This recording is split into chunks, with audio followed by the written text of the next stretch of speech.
Hello everyone. आज की इस क्लास में हम क्लास 12 जियोग्राफी यानी भूगोल का मोस्ट इम्पोर्टेंट ऑब्जेक्टिव क्वेश्चन का सेट 4 देखेंगे। सेट 3 तक आपको करा दिया गया है। अगर आप नहीं देखे हैं तो जाकर के प्लेलिस्ट में देखें, क्योंकि ये जितने भी सारा क्वेश्चन आपको बताया जा रहा है ये आपको एग्जाम की दृष्टि से बहुत ही महत्वपूर्ण है। और ये जो जितना भी सारा क्वेश्चन दिखाई दे रहा है ये आपको पूछा हुआ क्वेश्चन है, और ये जो है बार बार क्वेश्चन आपसे पूछा करता है। तो अगर आप ये सारा ऑब्जेक्टिव क्लियर कर लेते हैं तो आपको जो है एग्जाम में जितने भी सारा ऑब्जेक्टिव का क्वेश्चन पूछेगा उसमें से आपको एक भी क्वेश्चन छूटेगा नहीं। तो चलिए सेट 4 को देखते हैं। सेट 4 का हमारा जो पहला क्वेश्चन है कि फ्रेवे किससे संबंधित है। अगर आपसे क्वेश्चन पूछा जाए कि फ्रेवे किससे संबंधित है तो आपको बोलना है संभववाद से है। किससे है? संभववाद से। अगला क्वेश्चन है कि किसने कहा मानव प्रकृति का दास है। तो आपको बता दें एलन सैम्पल कहा था कि मानव जो है वो प्रकृति का दास है। अगर आपसे क्वेश्चन पूछा जाए कि किसने कहा मानव प्रकृति का दास है तो आपको बोलना है एलन सैम्पल ने कहा था कि मानव प्रकृति का दास है। अगला क्वेश्चन है कि जियोग्राफिया जेनरालिस के लेखक कौन है। जियोग्राफिया जेनरालिस के लेखक कौन है तो आप बोलिएगा वारेनियर हैं। कौन है? वारेनियर हैं। अगला क्वेश्चन है कि विश्व में जनसंख्या का कितना प्रतिशत भाग एशिया में निवास करती है। अगर आपसे क्वेश्चन पूछा जाए कि विश्व में जनसंख्या का कितना प्रतिशत भाग एशिया में निवास करती है तो आपको बोलना है 60%। अगला क्वेश्चन है कि विश्व की 90% जनसंख्या कितने प्रतिशत स्थल भाग पर निवास करती है। अगर क्वेश्चन पूछा जाए कि विश्व की 90% जनसंख्या कितने प्रतिशत स्थल भाग पर निवास करती है तो आपको बोलना है 10%। कितना बोलना है? 10%। अगला क्वेश्चन है कि किस महाद्वीप में जनसंख्या वृद्धि सर्वाधिक है यानी ज्यादा है। अगर क्वेश्चन पूछा जाए कि किस महाद्वीप में जनसंख्या वृद्धि सर्वाधिक या ज्यादा है तो आपको बोलना है एशिया में है। अगला क्वेश्चन है कि किस वर्ष विश्व की मानव संख्या 6 अरब हुई थी। अगर क्वेश्चन पूछा जाए कि किस वर्ष विश्व की मानव संख्या 6 अरब हुई थी तो आपको बोलना है 1999 ईस्वी में। कब हुई थी? 1999 ईस्वी में। अगला क्वेश्चन है कि जनसंख्या वितरण को प्रभावित करने वाले सबसे महत्वपूर्ण कारक कौन है। अगर आपसे क्वेश्चन पूछा जाए कि जनसंख्या वितरण को प्रभावित करने वाले सबसे महत्वपूर्ण कारक का नाम बताइए वो कौन है तो आपको बोलना है जलवायु। अगला क्वेश्चन है कि विश्व में सबसे अधिक जनसंख्या वाला देश कौन है। विश्व में सबसे अधिक जनसंख्या वाला देश का नाम अगर आपसे पूछा जाए तो आप बोलिएगा चीन है। कौन सा देश है? चीन है। अगला क्वेश्चन है कि मक्का कैसा नगर है। मक्का जो है वो कैसा नगर है तो आपको बोलना है सांस्कृतिक नगर है। आपको क्या बोलना है? सांस्कृतिक नगर है। अगला क्वेश्चन है कि आयु लिंग पिरामिड का संबंध किससे है। फिर से सुनिएगा क्वेश्चन, आयु लिंग पिरामिड का संबंध किससे है तो आपको बोलना है पुरुष एवं महिला जनसंख्या से। पुरुष एवं महिला जनसंख्या से। अगला क्वेश्चन है कि कौन आयु वर्ग कार्यशील जनसंख्या का प्रतिनिधित्व करता है तो आपको बोलना है 15 से 59 वर्ष। 15 से 59 वर्ष। अगला क्वेश्चन है बहुत अच्छा क्वेश्चन है कि विश्व जनसंख्या दिवस कब मनाया जाता है तो आपको बोलना है 11 जुलाई को मनाया जाता है। अगला क्वेश्चन है कि किस भाषा परिवार की जनसंख्या सबसे कम है तो आपको बोलना है ऑस्ट्रिक। क्या बोलना है? ऑस्ट्रिक भाषा। अगला क्वेश्चन है कि मानव विकास की अवधारणा किस विद्वान की देन है। फिर से सुनिएगा, मानव विकास की अवधारणा किस विद्वान की देन है तो आप बोलिएगा डॉक्टर महबूब उल हक, डॉक्टर महबूब उल हक, जो कि कहाँ के निवासी थे, तो पाकिस्तान के निवासी थे। इससे आपको एक और क्वेश्चन पूछ सकता है कि डॉक्टर महबूब उल हक कहाँ के निवासी थे, तो आपको बोलना है पाकिस्तान के निवासी थे।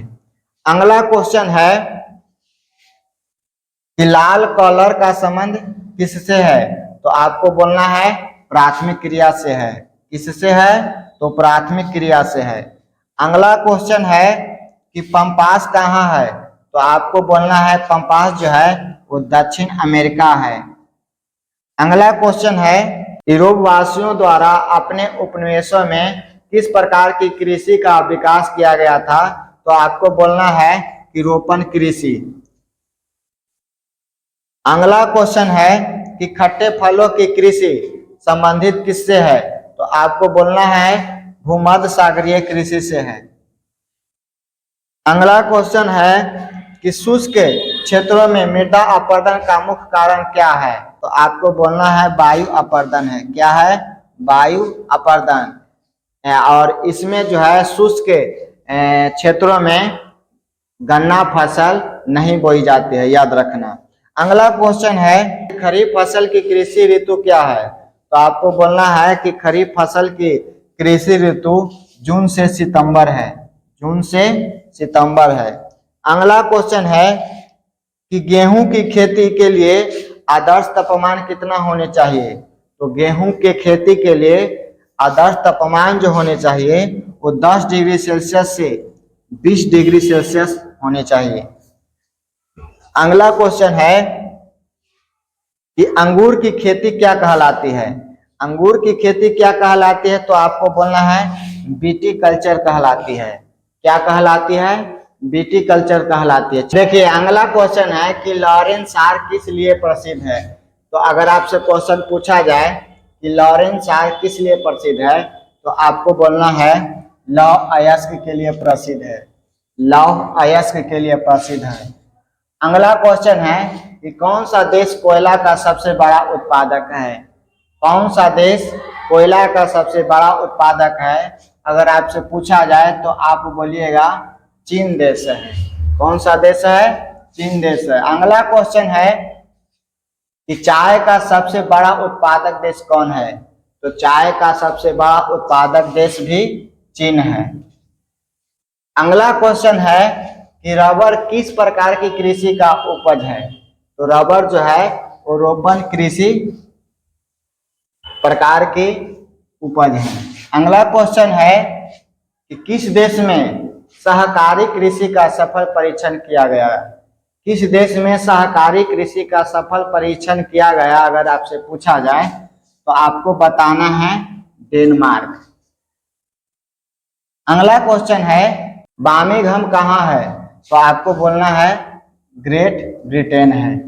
अगला क्वेश्चन है कि चॉकलेट में कौन सा पदार्थ उपयोग होता है, तो चॉकलेट में कोको पदार्थ उपयोग होता है।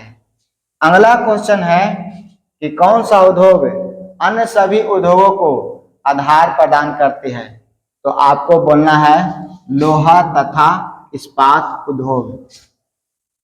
अगला क्वेश्चन है कौन सा उद्योग दूसरे उद्योगों के लिए कच्चा माल तैयार करता है, तो आपको बोलना है आधारभूत उद्योग। कौन सा उद्योग, आधारभूत उद्योग। अगला क्वेश्चन है कि विश्व का सबसे बड़ा तृतीय क्रियाकलाप कौन सा है, विश्व का सबसे बड़ा तृतीय क्रियाकलाप कौन सा है, तो आपको बोलना है शिक्षण है। अगला क्वेश्चन है कि विश्व में सर्वप्रथम रेलगाड़ी कब चली थी, तो 1826 ईस्वी में चली थी। आपको क्या बताना है, 1826। अगला क्वेश्चन है कि बिग इंच किससे संबंधित है, तो आपको बोलना है पाइपलाइन से संबंधित है। किससे संबंधित है, पाइपलाइन से है। अगला क्वेश्चन है कि एयर इंडिया किससे संबंधित है, तो एयर इंडिया वायु मार्ग से संबंधित है। अगला क्वेश्चन है कि महाद्वीपों में किससे विश्व व्यापार का सर्वाधिक प्रभाव होता है।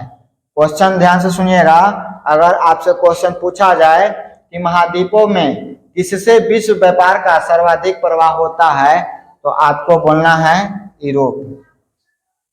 अगला क्वेश्चन है कि ओपेक का मुख्यालय कहाँ है, तो ओपेक का मुख्यालय है Vienna.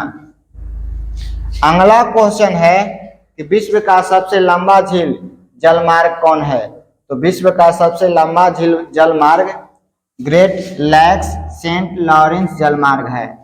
Great lakhs Saint Lawrence जलमार्ग।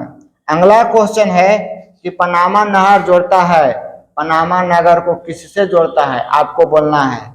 तो अगर कहा जाए कि पनामा नहर जोड़ता है तो आपको बोलना है कोलोन से जोड़ता है, कोलोन से पनामा नगर को जोड़ता है। अगला क्वेश्चन है कि विश्व व्यापार संगठन की स्थापना कब हुई थी, तो विश्व व्यापार संगठन की स्थापना 1955 में हुई थी। अगला क्वेश्चन है कि दो देशों के मध्य यानी बीच व्यापार को क्या कहते हैं, दो देशों के मध्य या बीच व्यापार को क्या कहते हैं, अगर क्वेश्चन पूछा जाए तो कहिएगा अंतर्राष्ट्रीय व्यापार कहते हैं, अंतर्राष्ट्रीय व्यापार कहते हैं। लास्ट क्वेश्चन है कि विश्व व्यापार संगठन का मुख्यालय कहाँ है, विश्व व्यापार संगठन का मुख्यालय कहाँ है, तो आपको बोलना है जिनेवा में है। कहाँ है, जिनेवा में है।